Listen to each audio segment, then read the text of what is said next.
Hello, welcome to the Ag Culture Podcast, where we cultivate tomorrow by inspiring agripreneurs and ag innovators through real-life perspectives in agriculture. I'm Paul Windemuller, your host on this journey of exploration and growth. Today, I had the pleasure of speaking with Clover Adams, who is the former Secretary of Agriculture for the state of Kansas as well as Michigan. Today, Jamie runs the organization called Michigan Asparagus Growers Association. Now, in Michigan, we have a lot of asparagus growers. It's a sector that many people don't think a lot about unless you're in Michigan here. It's very important to our local economy, as well as those that enjoy asparagus around the country. In this interview, we're not going to just talk about the asparagus sector. We're going to mainly talk about the importance of good policy. And what does that have to do with the asparagus sector, you might ask? Just like any other sector, whether you're in Michigan, in Germany, Brazil, or Australia, labor has become a very critical thing that people are talking about in every sector. So today we're going to explore some of the issues that the asparagus sector is dealing with because of policy that's been created around labor. I know many farmers don't really enjoy getting involved in policy, but today we're going to explore why it is important for farmers to be a part of the conversations to help educate politicians. They're going to make policy one way or the other, with or without us. We need to be a voice in their ear telling them how it's going to affect us when they do make that policy. So today we're going to explore that topic. I hope you enjoy it. Here's our interview with Clover Adams.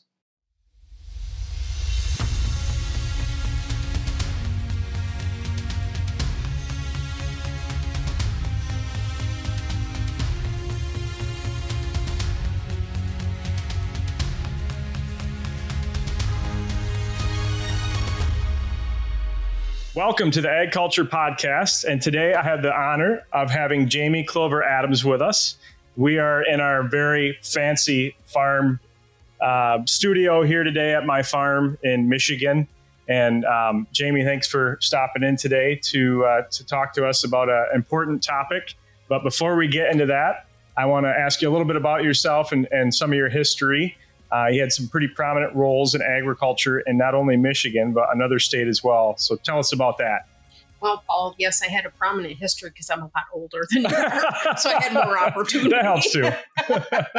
I have always been honored to serve farmers and ranchers in government policy roles. I'm of the age that my parents encouraged my sister and I to leave the farm. I grew up in the 80s, so that was a time when people really didn't want their children to stay on the farm. Yep. My sister and I both, in some ways, disobeyed our folks because I went into ag policy and my sister worked in a veterinary clinic. So you stayed close to agriculture. Yeah, and her and her husband farmed. So we kind of listened and we kind of didn't. So policy was where I ended up. I had the honor and the privilege of serving Kansas farmers and ranchers as the Kansas Secretary of Agriculture. So that would have been, you run the Department of Agriculture in the state. My husband was in the service at the time, so we were stationed in Kansas at the end of his career in the military. And it was just really a very wonderful experience. I really felt a kinship with them. My grandmother came from Western Nebraska, and so maybe that's what it was, but they were no nonsense people. And I got along with them very well because they just said things the way they were. And then I had the other opportunity I had was in the Schneider administration here in Michigan. I served as the director of the Michigan Department of Agriculture and Rural Development. Very, very wonderful opportunity again to serve. Worked with a lot of really good public servants. Contrary to many people's opinions here in the United States, government is full of good people. You just have to find them. There are some people that aren't, just like any business. Yep. And then my final opportunity was to serve as the chief of staff for the Farm Production and Conservation Mission area under Sonny Perdue at USDA. And so there I did the day-to-day operations for about 25,000 people, offices across the country, and really was really an insight into seeing how policy at the federal level is made. Yeah. So it's just really been a wonderful career, and ending it up, people ask, I'm now working for the Michigan asparagus growers and carrot growers, and it's a pretty small organization. And they'll ask, why you went from 25,000 employees down to just you. I'm a one-man band and a bunch of really great growers. But I really think that maybe God has brought me here because I've spent my life learning how government works, and our asparagus growers are faced with problems that government created. So I think maybe I was put here for a reason. Yeah, you have all the experience that it really takes to understand how policy is made. So Yep. Sounds and like hopefully make role. it a positive impact. Right. So getting into our topic for today, we're really talking about that something that affects not only the asparagus industry, but a lot of other industries, sectors in Michigan agriculture and agriculture in general throughout the U.S. Is farm labor. And that's something that we've talked about. It's really new, right? Yes. I'm sure nobody else struggles with it in any other state, any other country. But that's the reason why I want to talk about it, because so many people, when I traveled around for my scholars program here a few months ago, we went all over the world, and guess what everyone talked about? Farm labor issues, right? Yep. So I thought that would be a great topic for today. So if you could delve into a little bit of kind of where it got to the crisis level here in Michigan, at least, and where it's at today. Yep. I think, when you look back in history, the state of Michigan has always used migrant labor, labor that would travel with the crops from Texas or Florida, and they would come up. And it was about the late 1960s is when we peaked on the number of migrant laborers that came to Michigan, about 80,000. Okay. And since that time, that pool of labor has dwindled. Just like the rest of us, their children went to college. They settled out in the communities where they were originally from, down in the South. And so fewer and fewer of them were coming to Michigan. And that's where our growers ran into some trouble, because how do you get a crop out of the field that's a 6 to 8 week crop? Yeah. Somebody to come and work for you for 6 or 8 weeks. And so when you talk to my growers, many of them have built their business based on when they need their labor. So if you're an apple grower, you probably have asparagus because that way you can have the number of workers you need in the spring, and then you can have them till the fall. Or you may decide what vegetables you grow. The ones you pick are dependent upon how many laborers you need for asparagus. Okay. And so they have this puzzle. I've learned it's this puzzle they put together on the labor. But many of the growers here in Michigan moved to the H-2A program. So that is legal, non-immigrant, seasonal labor. So they can come to the United States and work for 10 months out of the year, and then they go home. And they moved to this program not because they wanted to, because it's very expensive, but because they had to. When the asparagus is ready to pick in the spring, got to have workers. Yep. You just can't roll the dice and hope that somebody shows up. So that's where we've kind of the position that we found ourselves in. Michigan was late to the H-2A game. Like I said, about 10 years ago, many of the states in the South and other parts of the country have been using the program for decades. Okay. But Michigan went from probably a decade or 12 years ago, about 300 workers, and now we're over 15,000 workers in that space. And nationally, that number has risen from about 215,000 up over almost 400,000 now. When you think about farm labor, it's a drop in the bucket, really. Right. But it is. But it's a very important aspect, yes, right? In these very high labor situations. I know that you have robotic milkers, yep. and I'm sure that there's different work that goes along with having those robots. But unfortunately for Michigan specialty crops, particularly vegetables, we are such a small part of the nation's fruit basket or vegetable basket, if you want to call it. The folks that are working on a robotic laser weeders and harvesters are all in California. And that's a much different structure of business than it is here in Michigan. So we're at a point now where mechanization may help some of my younger growers who can survive through this make it. But we're not going to see that right away. And for a commodity like asparagus, we're the largest asparagus grower in the country. By far, we have the most acres by far in the developed world, UK, New Zealand, Canada, and us. There aren't enough acres to make it worthwhile for somebody to develop a asparagus harvester, and they're not going to be able to sell enough units. So it's just too small. It's too small. It's just too small. And so we have to somehow figure out how we can get the labor on the farm at a price that we can afford. I know that you've talked on your other podcasts about kind of the returns for growers. And if you buy asparagus, and I hope you do, you buy it in the store here in the US, the price is the same as it was 5 years ago. Yeah, that hasn't really changed. It hasn't really changed. And so as the grocery stores, they have margins to make, they have employees and stockholders. It's all getting squeezed down and the growers getting less and less and less. And we're almost to a point now where it costs more to get it, maybe to just leave it. Yeah, and you were saying before we started filming here, asparagus is kind of the canary in the coal mine when it comes to labor. So it's really, it's at a very critical point with asparagus, but there's a lot of other smaller specialty crops like that probably aren't very far behind, right? That is true.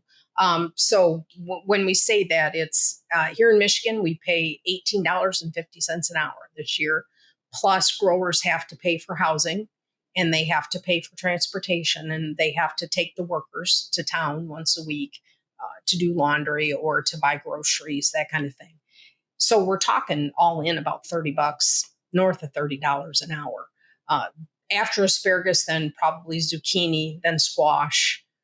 You're seeing some smaller apple growers not be able to continue to do this because they're just not big enough to spread those costs over.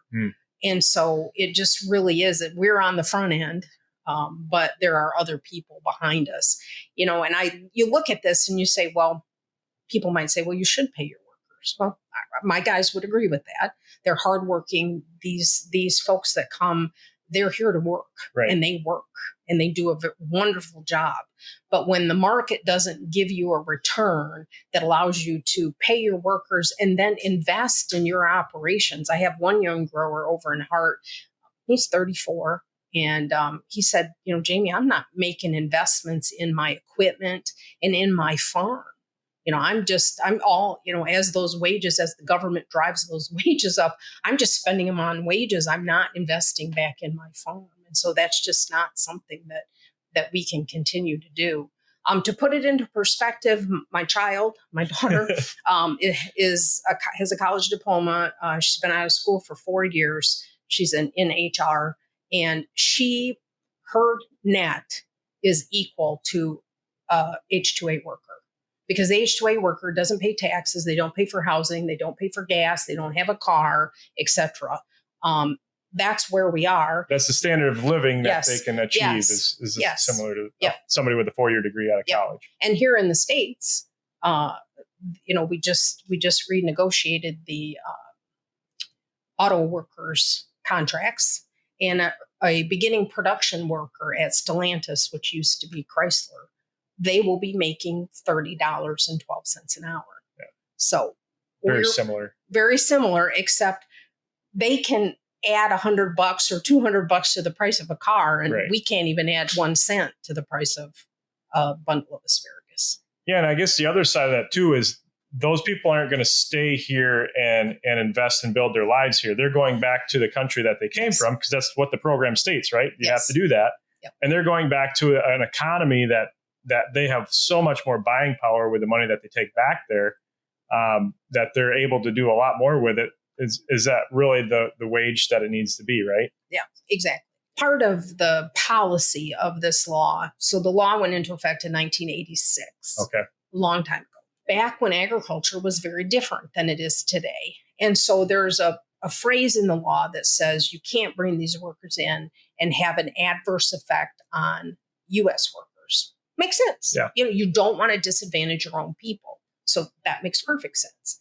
Now, fast forward 40 years to today, and this adverse effect, my guys question if there even is one, because if you go to a grower meeting and ask, raise your hand if you had an American worker show up at your farm and want a job, and there might be 2 hands that go up in a room of 50 people. And they might be showing up saying, I'd love to drive a tractor. Yes, exactly. Oh, you want me to pick fruit by hand or vegetables by hand? No, thanks. No, right? Thanks. Exactly. And so is there really even an adverse effect? And could we pay a fair wage to those workers that they could take their money home, build their businesses, their homes, take care of their families, and still help our growers continue to be productive and to continue to be competitive? Yeah. That's really, at the end of the day, what needs to happen is if they're not competitive, that industry is going to go away eventually. Yes, exactly. And that's what, when we go to Washington and talk to our congressionals about what's going on, that's what I say. We pride ourselves, Michigan, as the most diverse state in the nation with an available supply of water. Yeah, that's a good way to frame it. Yeah. But soon we won't be. We're going to look more like Illinois and Indiana and Ohio. We're going to be a lot more row crop related, just because guys can't afford to continue to do this. I had one young grower at a meeting. He's like, I might as well just invest my money in Morgan Stanley. I don't know why I'm working so hard. Yeah. And he's a 4th generation grower with children. And it drives me to do my job, because I look at, that's the other thing when I came into asparagus that was so cool. I probably have in my little industry 40 young growers, young as in under 40. Yeah. And they want to make a life out of this, right? Yeah. It's the next generation. How do we make it so that they can make a living in Michigan, stay here, raise their families? They're big parts of their communities. I worry about, most of the asparagus is grown over in Oceana County, in Hart, in that area. And you think about, what would that community be like without specialty crops? Yeah. You have 2 large freezers that employ, 300-400 people. Where would those people go for jobs? Right. What would they do? You have all your fresh pack sheds and the people that work in those pack sheds. And so this kind of ripple effect through the community if you don't have the farmer at the center. Yeah. I had talked about that on a podcast. I think might have been episode 12 with Linda McDonald, talking about what's going on in New Zealand because of policy changes and the impact that had on value creation in the local community, and how it's just killing local communities in rural New Zealand, because you take away that ability for that community to create value and be able to export that to bring in income for the community to survive and thrive. And at the end of the day, it really showcases how important policy is, whether good or bad policy, and what type of an impact it can have on our local rural communities. Yep. So, go ahead. Yeah, no, it sure can. This policy has 2 sides. One is the wage that's set by the government. The other one is trade. And I always have to preface this by, I am a free trader. I believe in trade, but there are, the military term would be collateral damage. And we are collateral damage because you've got all this product coming in from Mexico and from Peru, where they pay infinitesimal amount in labor that we pay. And so, yes, we need trade that helps the world be better, but you have this collateral damage. And are you just going to accept it? Or are you willing, if you as a society value having homegrown fruits and vegetables, are you willing to pay? Are you willing to help those growers in those rural communities continue to be viable? Yeah. Yeah. And in a developed country, it really is boiling that down to what's the value in food security and what's the value in having thriving rural communities. Yep. And we hear stories that come from south of the border about, some of our H-2A workers are being targeted by the cartels because they have money. They have money, yeah. And then what are we going to do as a nation if we continue down this path and the cartels decide they don't want to give us? They're not going to allow the most healthy things all the doctors tell us to eat fruits and vegetables, and we're not going to have them in this country. Do we really? I mean, I love milk, cheese, yogurt. I'm a big supporter, but we do need vegetables and fruits as well for that balanced diet. And are we willing to give that up? Right. Yeah, I think that's a great point for everyone, consumers, to think about. And how do we get that message out there as producers? How do we inform not only consumers, but the politicians that are making the policy? I think that's where I would, it's so important for growers to be involved. And I know, it's way different today than it was when I grew up on a farm. My dad was a farmer. And I don't know that he had more time, but you guys, your generation has even less time. You got lots of irons in the fire, lots of things to do, but you need to take the time because that voice really makes a difference. And, we were talking earlier, I worked at USDA when COVID hit the United States, and we had this drop in, all these restaurants closed, and you didn't realize how much butter and vegetables and fruits went into the food service. I should have known because we were at about 50% at that point. And so we had to very quickly come up with some kind of policy or program where we could help growers bridge that divide until we got through COVID, or at least got the nation's economy back on track. And so, we had our own ideas. One of the ideas was a food box. So it would contain fruits and vegetables and other things. And so we started calling growers or grower groups. And that's why it's important to be involved in those and getting input. So we had to balance moving quickly, but also getting input on thinking about how this would affect markets. How can we help the most people? Again, just bridge them till we can get out on the other side of this pandemic. And so that was really, really important. I tell my growers it's important for them to write letters and call their members of Congress. We have a new member of Congress here in Michigan. He's not new, but our Oceana County is new to his district. And he has become one of our biggest champions. And I think that's because he came to Oceana County and growers met with him and talked to him and gave them their stories and told them what was actually happening on their farms. And that made an impact on him. He has really become our champion in this endeavor of trying to deal with this ever-increasing labor price that the government continues to put on us. Yeah, because somebody in his position, he's probably not thinking every single day, well, what's happening with the asparagus sector in my area right now? But when he's going out on farms and farmers are willing to talk to him and saying, hey, this is our issue that we're really challenged by, and really a lot of it stems from policy decisions. We need your help. And you have that relationship that's built there. I think it probably streamlines that process a lot better, doesn't it? Yes, absolutely. It does. And the stories that growers are able to tell, and I think when he comes out and is in a meeting, a group of farmers, and there are 15 people under the age of 40 in the room, it's not all gray hairs. Yeah. It's a vibrant industry, and there are a lot of young people with young families. And I think that really moves him. Yeah. So besides just reaching out and getting involved with policymakers and talking to policymakers, what are some of the other solutions that you see to the labor issue, especially when it comes to asparagus?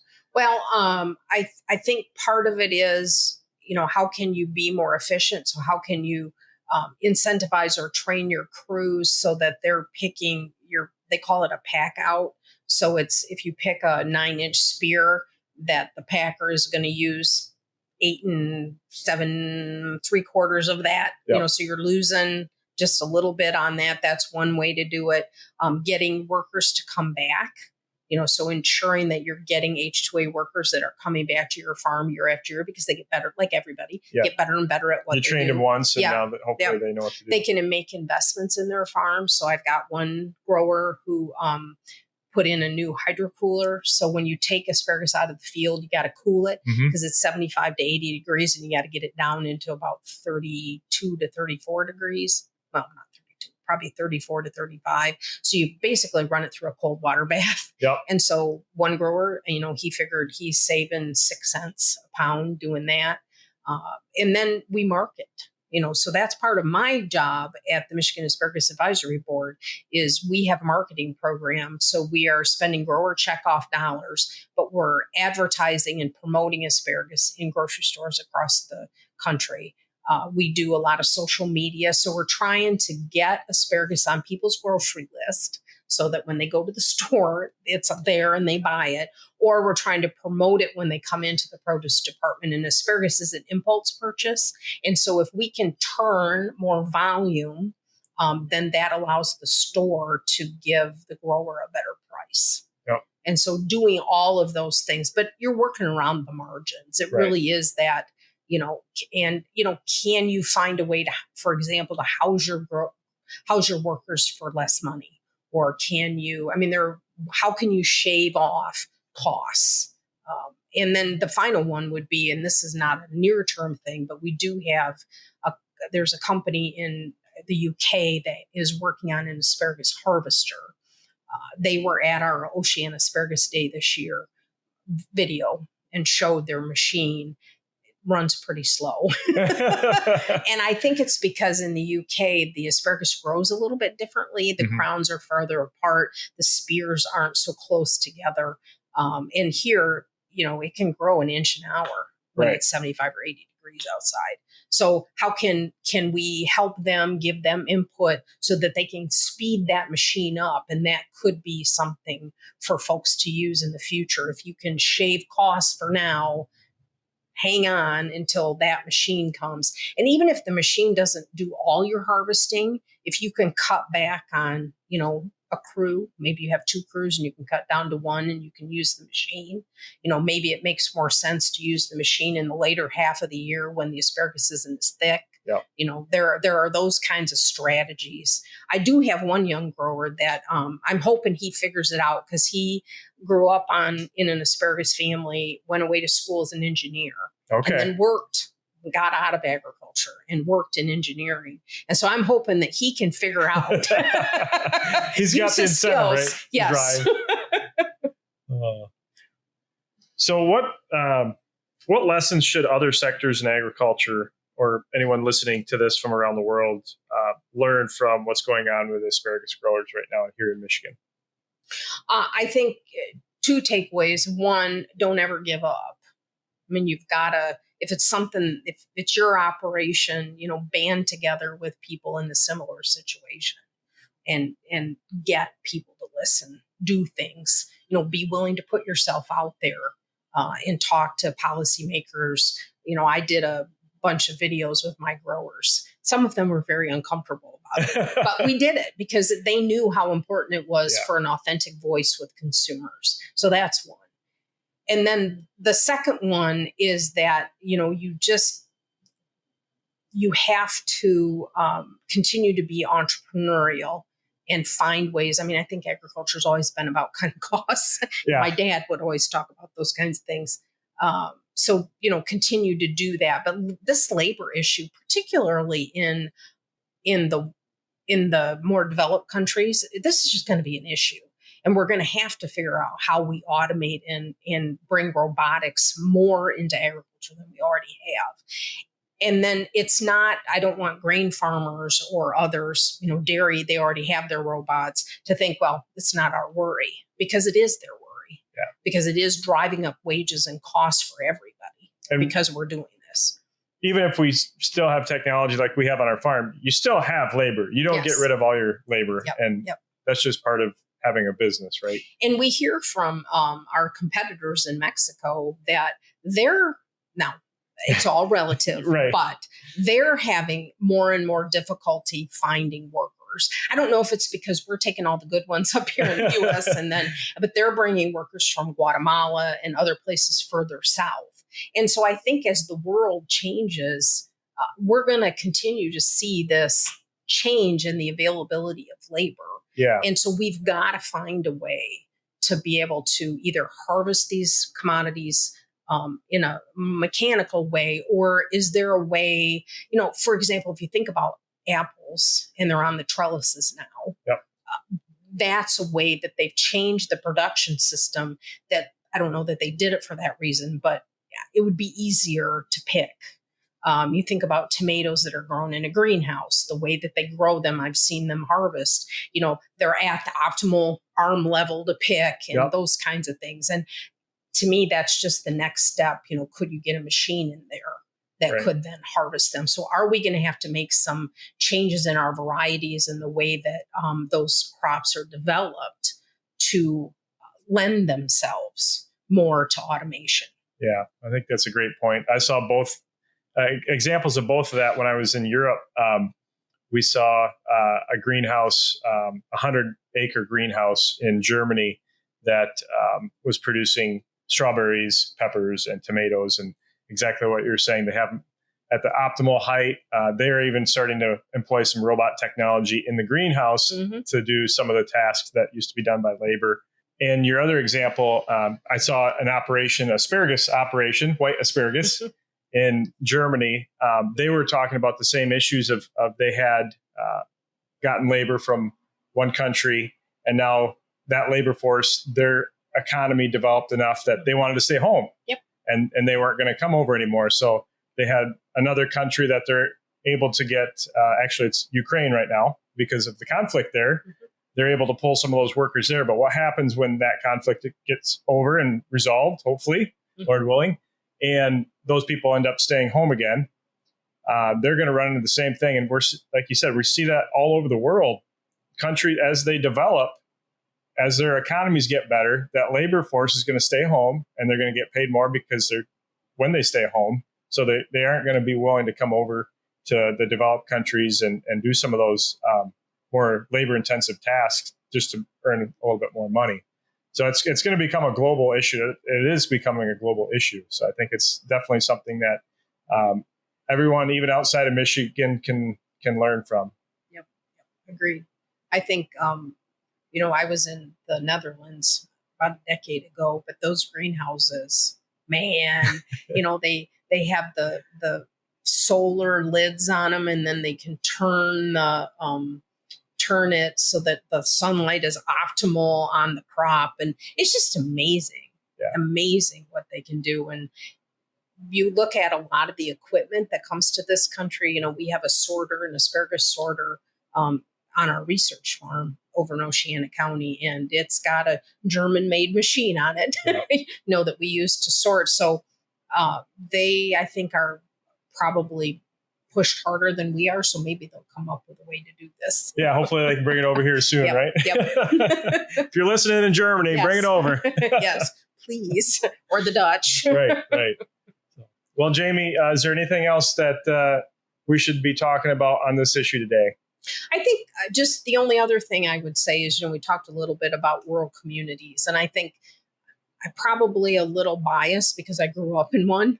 But I do think there is value to our country, to other countries, of people that live in rural areas.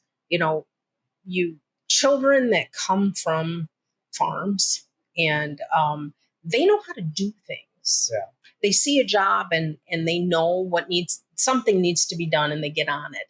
And that's not to diminish anybody else, but I just think you're in a position when you grow up on a farm to have that work ethic. And I think that what rural communities have to offer societies is invaluable and important, not to diminish anybody else, because urban communities and suburban communities have their place, but we would be a much poorer country. And I think other places would too, without a strong and vibrant rural community. Yeah, I completely agree with that. And as you can see, my kids, as we're recording here, they're running around outside of my office around the farm today. That's a good reminder of that. So, yep. But thank you for being here, allowing me to be here. I appreciate it. Yeah, and I appreciate you spending a few minutes with me today, Jamie, to go over this important topic for so many people around the world. So thank you so much for being on the Ag Culture Podcast. Thank you. That was our interview with Jamie Clover Adams. I hope you enjoyed it once again. And as always, please like, subscribe, rate, and review this episode. Share it with somebody that you think might be interested in hearing about labor policy or policy in general. Now, my big takeaway from this is I need to be involved. I need to be a voice when politicians are asking, how is policy that we're writing today going to affect you as a farmer? I need to make sure they understand that. It's very important. It doesn't matter what country you're in, what sector you're in. They need to understand how what they're going to do affects us. We've seen that on several other episodes as well. Going back to the episode that we had with Linda McDonald, we also discussed this topic, how policy has negatively affected farmers in Europe, in New Zealand. So it's something that everybody deals with. So that's the big takeaway that I got out of this episode. And I really enjoyed hearing from Jamie Clover Adams, a wealth of knowledge on this subject. Spent a long time in her career dealing with public policy. So until next week, I'm Paul Windemuller, and this has been the Ag Culture Podcast.